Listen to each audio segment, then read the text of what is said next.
सोलापूर जिल्हा परिषद कार्यालयासमोर राष्ट्रीय आरोग्य ग्रामपंचायत, जिल्हा परिषद, नगर परिषद, कामगार कर्मचारी युनियन, ग्रामपंचायत कर्मचाऱ्यांच्या वतीने ग्रामपंचायत कर्मचारी यांच्या सेवाविषयक मागण्या मान्य न झाल्यामुळे सोलापूर जिल्हा परिषद पूनम गेट येथे बेमुदत उपोषणाला बसले आहेत।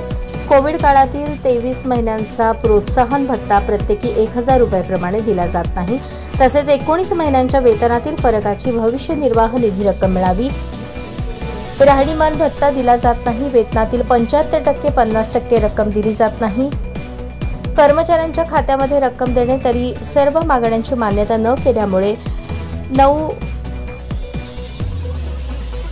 29 ऑगस्ट 2025 पासून ग्रामपंचायत कर्मचाऱ्यांचा काम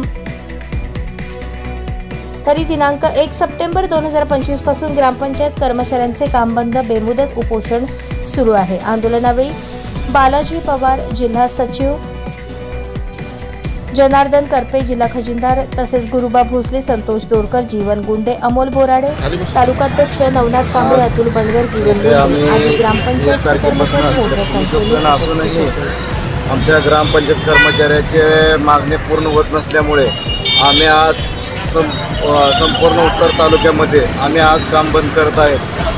कारण की आम्ही कोविड काळामध्ये सुद्धा 23-24 महिने आम्ही काम केले।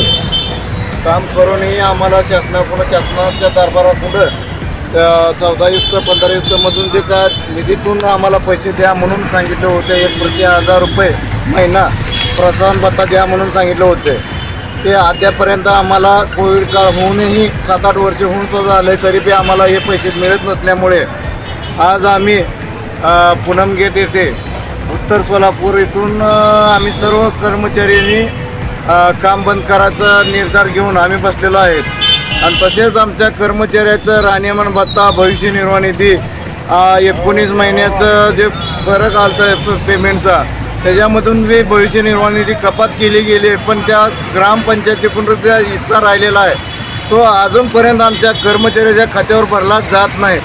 कारण नुसतं वसूल करा, ग्रामपंचायत कर्मचारी करा, गावात जावा, घरकुलाचा बघा, या विषयावरच आणि गावातील लाईट पाणी सुरू ठेवा एवढ्याच गोष्टीवर बोलतात, पण बाकीच्या गोष्टीवर काम करत असताना सुद्धा आम्हाला त्या वेतन जर मोबदला जर भेटत नसलं तर आमच्या लेकरबाळावर उपासमार होत आहेत। त्याच्यामुळे आम्ही संपूर्ण तालुक्यातून आम्ही एकच निश्चय केला आहे की बाबा जोपर्यंत आमच्या मागण्या पूर्ण होत नाही तोपर्यंत आम्ही या ठिकाणीवरनं सोडणार नाही। आणि तसंच आमच्या ग्रामपंचायत कर्मचाऱ्याचे रिटायरमेंट होतात कर्मचारी, त्यांना रीतसर रिटायरमेंट देत नाहीत आणि त्यांचे काही राहणीमान भत्ता फरक व जे ग्रॅज्युएटीप्रमाणे जे सुट्टीचे जे पगार असते ते बी दिलं जात नाही। त्याच्यामुळे आम्ही संपूर्ण तालुक्यातून काम बंद करत आहे। सर, आपली मागणी काय?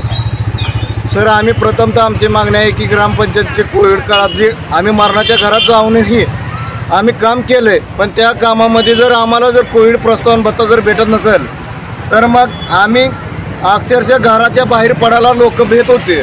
त्या टायमाला आम्ही स्वतःहून आम्ही जे लोकांच्या सेवेसाठी हजर राहून आम्ही त्यांचे प्रयत्न केले, त्यामुळे आम्हाला कोविडचं प्रथमतः 1000 रुपयेप्रमाणे 23 महिन्यात आम्हाला कोविड प्रोत्साहन भत्ता मिळावा।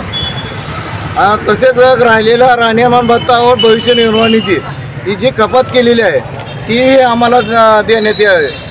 जो कर्मचारी राहिला आहे त्या कर्मचाऱ्याला जे निवृत्ती झाला आहे त्या कर्मचाऱ्याला बी जे काय नियमानुसार आहे शासन जे देणारे बंधनकारक आहे, ग्रामपंचायत देणारकारक आहे, ती दिलं पाहिजे, एवढीच आमची मागणी आहे। सर, एवढा दिवस तुम्ही का ग बसले? आज देतो उद्या देतो असं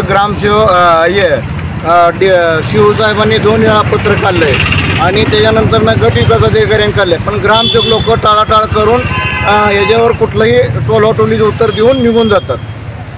याच्या अगोदर तुम्ही शिवसाहेबाला अर्ज वगैरे दिलं होतं? दिले। त्याचा काय पाठपुरावा पत्रावर काय आलं नाही का? पत्र आले आम्हाला, त्यांनी पत्र दिलं, त्या पत्राचं आम्हाला म्हणलं की याला देण्यात यावं म्हणून सांगितलं। आता पुढे आंदोलन काय करणार? कंटिन्यू बसणार? कंटिन्यू बसणार, जोपर्यंत मिळत नाही तोपर्यंत आम्ही उठणार।